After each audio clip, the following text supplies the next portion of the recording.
സങ്കീർത്തനം 91. കർത്താവിൻ്റെ സംരക്ഷണം.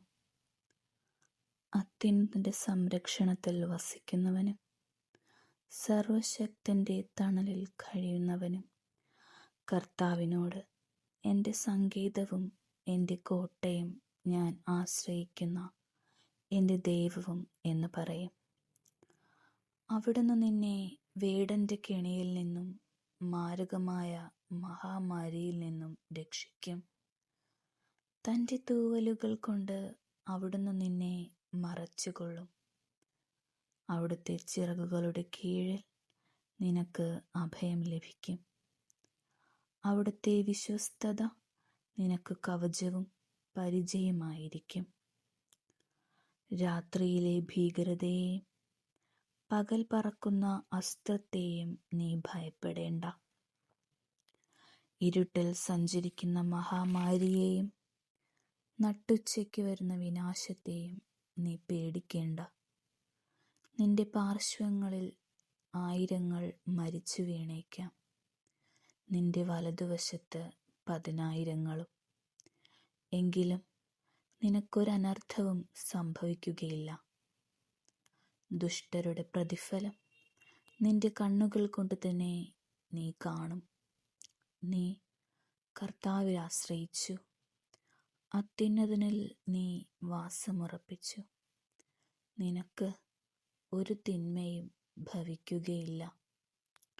ഒരനർത്ഥവും നിന്റെ കൂടാരത്തെ സമീപിക്കുകയില്ല.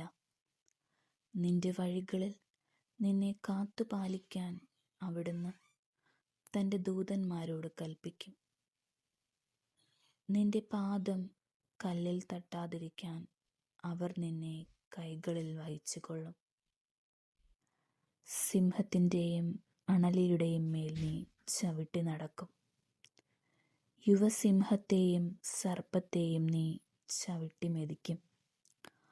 അവൻ സ്നേഹത്തിൽ എന്നോട് ഒട്ടി നിൽക്കുന്നതിനാൽ ഞാൻ അവനെ രക്ഷിക്കും.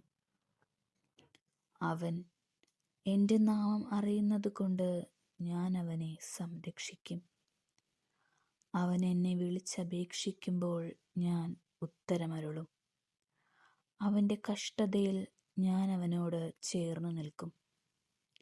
ഞാൻ അവനെ മോചിപ്പിക്കുകയും മഹത്വപ്പെടുത്തുകയും ചെയ്യും. ദീർഘായുസ്സ് നൽകി ഞാൻ അവനെ സംതൃപ്തനാക്കും. എൻ്റെ രക്ഷ ഞാൻ അവന് കാണിച്ചു കൊടുക്കും. ദൈവമേ, ഈ വീഡിയോ കാണുന്ന ഓരോരുത്തർക്കും ഭയത്തിന് പകരം സമാധാനം നൽകണമേ. അവരുടെ ഹൃദയം നിറയ്ക്കണമേ. പ്രത്യേകിച്ച് ഇന്ന് ആശങ്കയിൽ കഴിയുന്നവരെ നിന്റെ കരങ്ങളിലെടുത്ത് കാത്തുകൊള്ളണമേ. ആമേൻ. കൂടുതൽ വചനങ്ങൾക്കായി സബ്സ്ക്രൈബ് ചെയ്യുക.